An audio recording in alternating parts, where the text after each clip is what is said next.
48 గంటల తర్వాత నిషేధించబడిన నా గొంతు మళ్లీ మాట్లాడుతున్నది.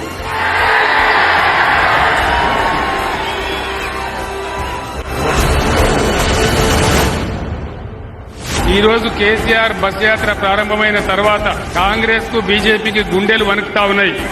ఇద్దరు కుమ్మక్కైపోయి వీడిని ఎట్లన్నా ఆగబట్టాలి, ఎట్లన్నా వీడిని నిలువరించాలి అనేటువంటి కుట్రగట్టి ఈ నా మీద బ్యాన్ పెట్టినారు. ఆ విషయం మీకు అర్థమైపోయింది. ఇదే కొప్పులేశ్వర్ గెలిస్తే, ఈ గడ్డబిడ్డ గెలిస్తే మొత్తం బీఆర్ఎస్ ఎంపీలు పార్లమెంటులో ఎగిరి గంచేసి కొట్టాడి పీక పట్టుకుని బిడ్డ మా సింగరేణి ఎట్లముస్తామని చెప్పి కొట్టాడతారు తప్ప సింగరేణి మాత్రం మునిగిపోతుంది. మీ బిడ్డగా ఇలా గోదావరి సెంటర్లో, గోదావరి కన్లో నేను చెప్తా ఉన్నా. జై తెలంగాణ.